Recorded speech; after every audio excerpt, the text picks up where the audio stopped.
Okay, thank you for coming to this press conference. What we want to do is to speak on around developments on the waste management and other issues that might be of concern. What we are clear about is that we need to, the responsibility of waste management is part of the city's responsibility. It's one of our key mandates to collect refuse, to move refuse, and also to deal with waste management, both solid, liquid, and any other form of waste that is there. As you know, we deal with a whole range of waste, that is sewage, toxic waste, paper waste, biodegradable waste, and this requires a huge department or a huge operations, so to speak. I must admit that for the past period, the issue has not been done to satisfaction. What we have done as a council is that we have launched, through our previous council decision, we held a special council meeting a week ago where we launched a program called Chenesa Harare. The program is going to be endorsed and fully launched at our council on Thursday. The preparatory work of the Chenesa Harare operation has already been done. This operation is going to be based on district offices. We are going to allocate money to district offices to be able to hire locality. So the first stage of the operation Harare is to clear the number of dumps that have sprouted. We have over 600 dumps, illegal dumps, where waste is accumulated over the suburbs. And part of the first process is to deal with that illegal dump sites. And to do that, we need simultaneous activities in every ward. So we have authorized the release of money to the district offices, where the district officers and the stakeholders, which involves the residents themselves and any other business people in the community and others who can supply trucks for hire, front-end loaders for hire, some who can contribute fuel and so forth. We have said that we will be releasing not less than 2,000 US to every district office to be able to do the hire locality depending on the size of the ward and the district offices in all our 26 districts. This will enable us to deal with the illegal dumps in the meantime. However, the operation requires that we get equipment. We have been buying equipment and repairing equipment. We have functioning around 20 compactors. We need 50 to 60 compactors for us to be able to deal with the rubbish on a week-to-week basis and to have a better turnaround. We are also going to create intermediate stations or waste management stations to avoid the journey that trucks have to go through to get to Pomona.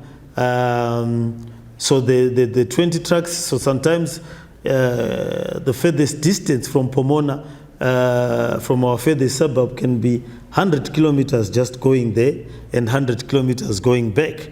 And that's a whole journey in itself.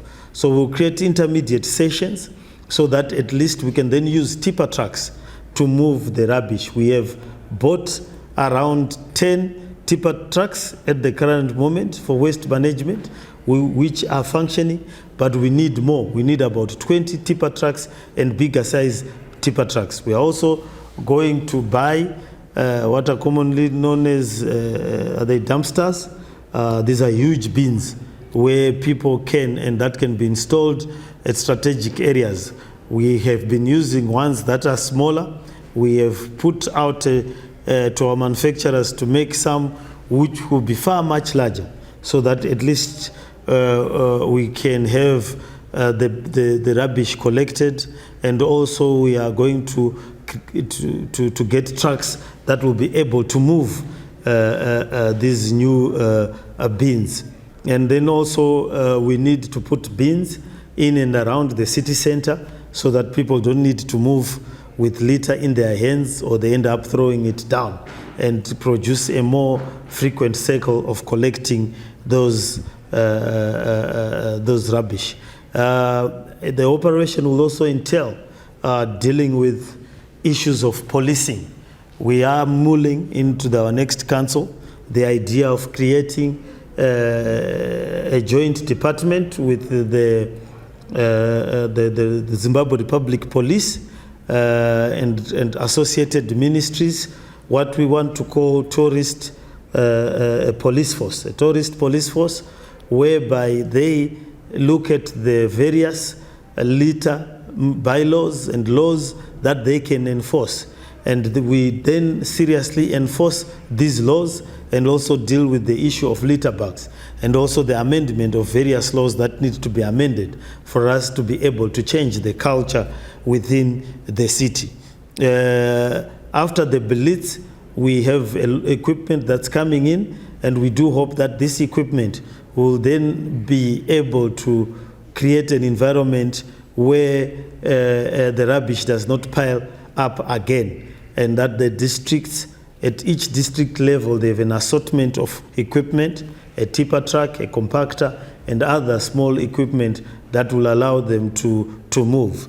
It also deals with drainage clearance, tractors to cut the grass, and so forth. Part of the drainage clearance is very manual, and we have since written to the Ministry of Local Government to allow us to recruit the 200 to 300 odd employees on a temporary basis to be able to deal with drainage clearance, and also the repair of drainages.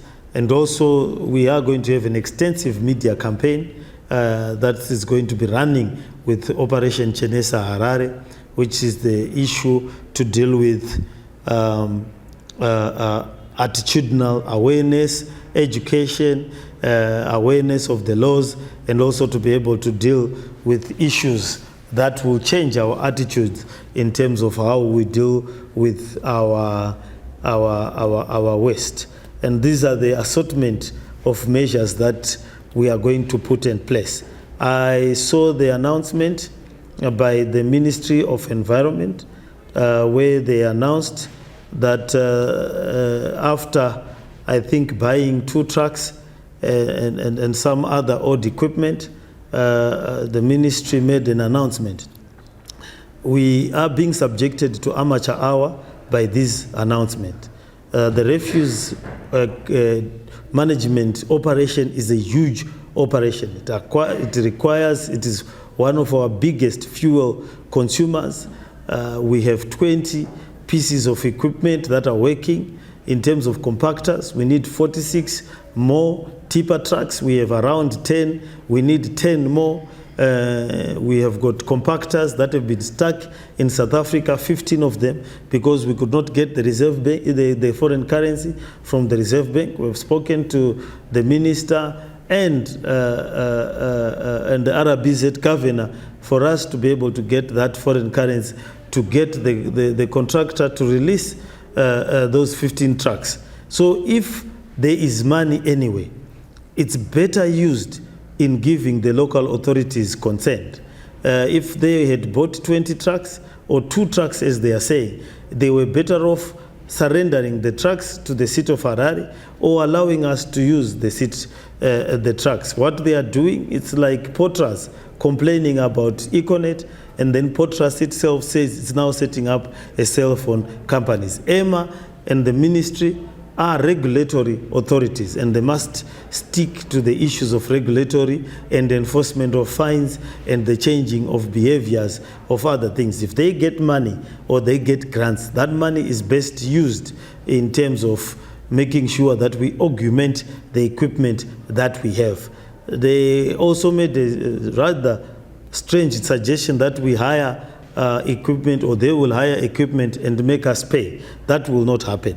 We will not pay for equipment or for hires that we have not authorized as council. Let us understand that accountability is not about using money that resides in another authority and then just sending us the bill. That it does not work that way. If they've got ideas, our offices are open for us to sit down so that we can ventilate those ideas. But what is not going to happen is bills being sent to council and then council being made to pay on contracts that it has not been party to, and on contracts that it is not passed through the council or has been consulted. Because what happens in most cases, we get crony business people who are then given copious amounts of money where they bring an invoice here and say they have been doing the work elsewhere. So that is not going to happen. We should stop the black game, sit down together with the Ministry of Environment, the provincial government structure and the local government structure, and come up with a solution that is beneficial to the residents. We've introduced night shifts for dump clearance. That is why we are clearing the dumps at Copacabana, Market Square, and those in and around town. But because of the volumes of people, these dump sites quickly fill up. We had surrendered the control of Termini to Zupco. We are going to reconsider that decision. We are going to repossess our Termini as council. We will allow them to use the Termini, but we are now going to be taking care of the Termini so that at least they can be ordered at the terminus. We can put municipal police in and around the terminus to monitor people who are dumping refuse there from their various business, and also to spruce up the terminus. They took the terminus on a lease, saying that they were going to be running buses. It looks that the running of buses from the Zupco angle is not happening.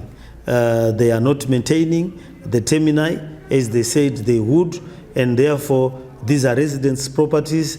We are going to make sure that we spruce them up, create a situation where they are cleaner, they are more user-friendly, they are safe for the passengers, they are safe for the operators, and that people are not subjected to the elements when they are using the terminal. As currently, there is no shelter. If it rains, people are subjected to the rains and so forth. So we are going to be taking care of that. We are also looking at a situation where we need to highlight that announcements on some of these issues need to be done in consultation. We have a lot of things that have been taken from city councils. Currently, we have a debate with Zinara. They took the vehicle license registration. Today, they say the responsibility of doing the roads is city council. We cannot do the roads without the requisite funding. Zinara is supposed to be a collection agency. They are claiming that there are less cars in Harare than they were in 2014. They are saying there are 200,000 cars as per the spokesperson of Zinara. Our own counting is that in Harare, we have in excess of 800,000 cars. And if we have 800,000 cars, Zinara is taking over and above 60 million US per year, and only remitting to Harare 2 million US. Even if we go by the account of 200,000 cars in Harare, which is unbelievable, those cars would be paying 16 million US for road maintenance, and we are simply getting 2 million. In addition, we have not even mentioned issues of carbon tax. We as Harare are not getting our share of the carbon tax, so that we can monitor the air pollution, come up with measures, and also buy the machines that are standard in every country that measure the carbon content of a city and the air quality, and come up with measures. Fuel levy, we are not getting a portion of the fuel levy, but we know that most of the fuel is sold right here in Harare. The fuel simply disappears into Zinara. We have not therefore been able to get adequate resources to deal with road maintenance. We had the same situation with electricity. Harare's electricity was cheaper close to Bulawayo because we used to provide electricity from our power plant, which is an installed coal thermal power plant, which is an installed capacity of 110 megawatts. Currently, it's producing 0 megawatts. Last year, it was better. It used to produce 13 megawatts per day when it was being operated by ZESA. As the current moment, it is producing 0 megawatts. But this was a council property, which was again taken through announcements and statutory instruments, and no electricity is coming out of it. The roads were taken. We no longer have roads. People will know at one time Zinwa tried to take Harare water, and that again created chaos until it was returned back to Harare, and we are still dealing with the stripping of assets and the legacy issues that happened when that department was transferred to Zinwa, and it became the mainstay of the Zinwa operations countrywide, and they invested elsewhere but not in Harare. So this method of making pronouncement has been tried and it doesn't work. Right now we are now grappling with trying to find a solution of where we will find our energy. And our proposal is that we are going again to go into power generation. We are going to do solar plants. We will dedicate certain hectares of our farms to do solar, so that we can again produce electricity for the residents and for our key operations such as water purification. We are also going to do the operation in terms of waste management. We are also going to be taking Zinara to court so that we can come up with a fairer distribution model for the resources that are coming from the residents. We are also going to discuss with the Ministry of Transport and Ministry of Finance that we get a useful share of the resources in relation to road making, so that we can get back to work. And those are the things that I thought it was important that we be able to highlight these things. Yes, we will officially launch the Operation Chenesa Harare this week, right after the holiday, and at our full council. And the things that I have stated will then be implemented word to word, so that we can get rid of the illegal dumps and have a sustainable refuse collection model. Thank you. I don't know if there are questions. Yes. You can take 1 or 2 questions. Silence means you are content. Yes. Yeah, thank you for your presentation. So my questions are mainly centered on issues around the city's capability to manage waste in Harare. So in your presentation, you alluded to a number of measures which the City Council is going to institute, and I'm sure they are well commendable as well and the likes. So my question is to say, in the midst of that, does the City Council have a proper waste management plan?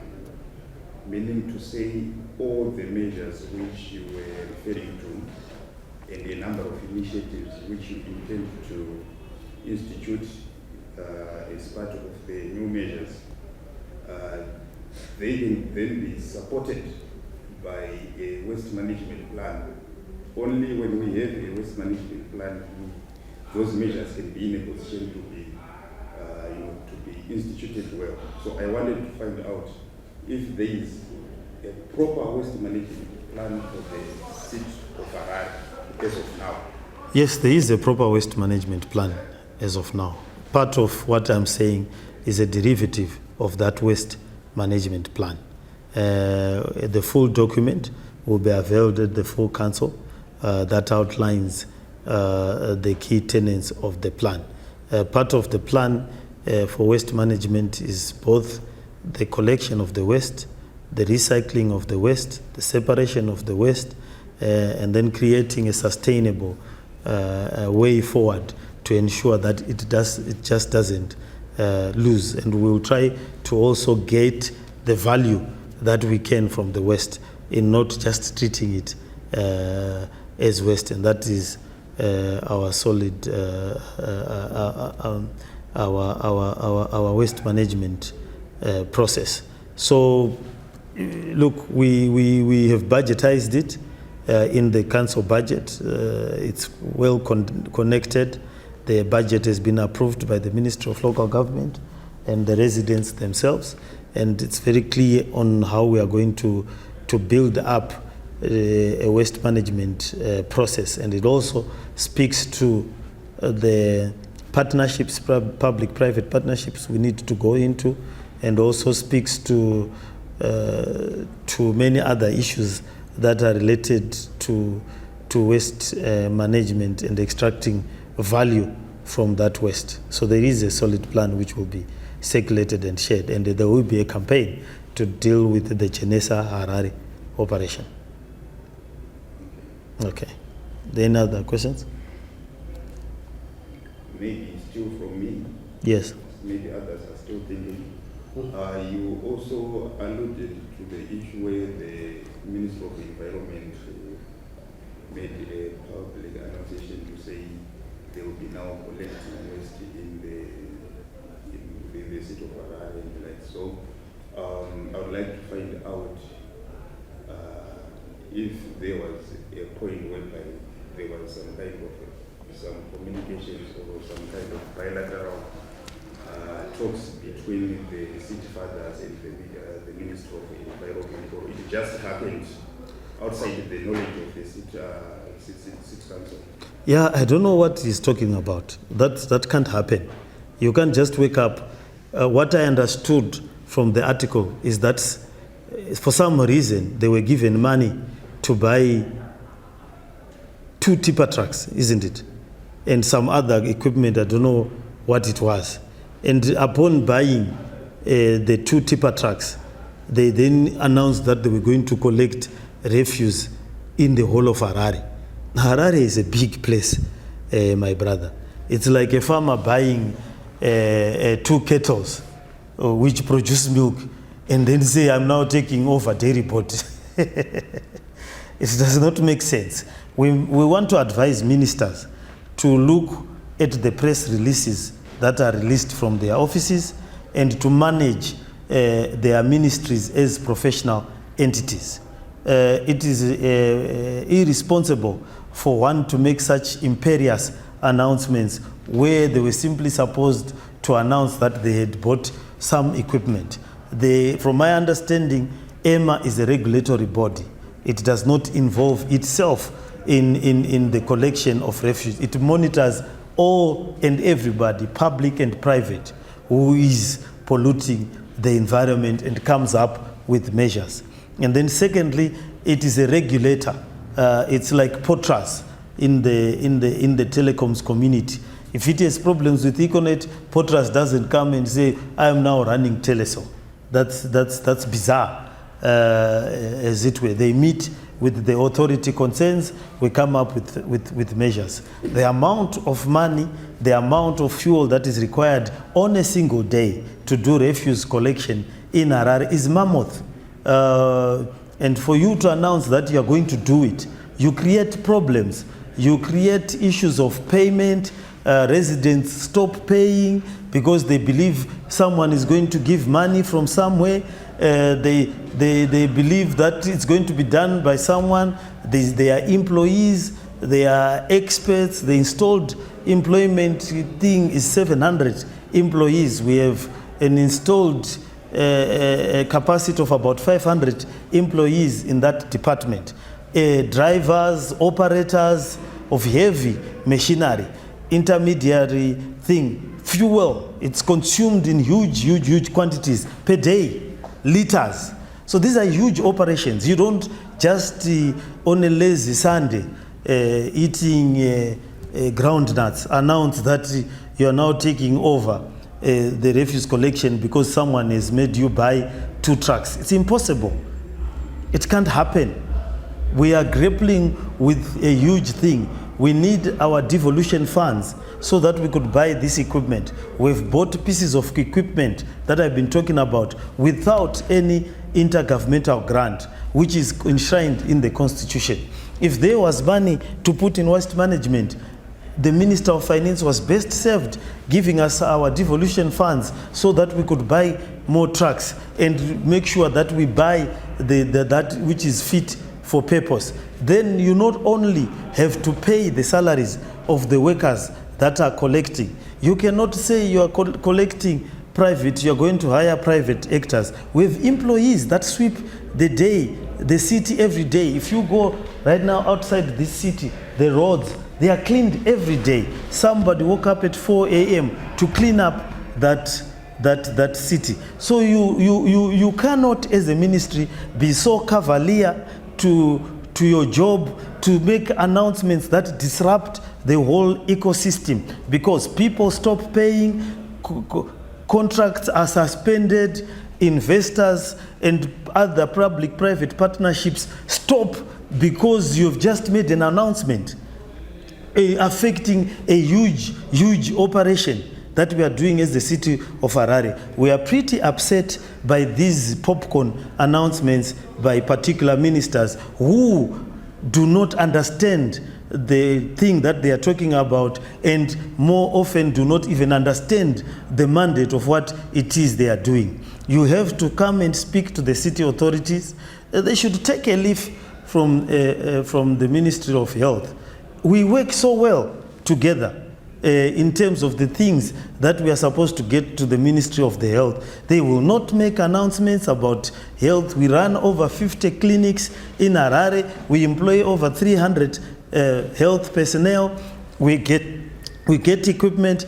Those is the symbiotic relationships that they must establish. And we work together. It's like the Ministry of Health waking up one morning that we are going to be weighing and vaccinating everyone from tomorrow morning. It will disrupt, how many people visit cancer clinics per day. You know that we facilitate our maternity clinics facilitate over 2,500 beds per month. You just don't make announcements. These are huge operations. We've got agreements going on. We've got plans going on. We've got employees that we are employing. We've got people who have to contract with the city. You buy 2 trucks, you announce that you are going to do everything. That is highly irresponsible, and they ought to have had a meeting with us before they went on to make clearly unworkable and unsustainable policy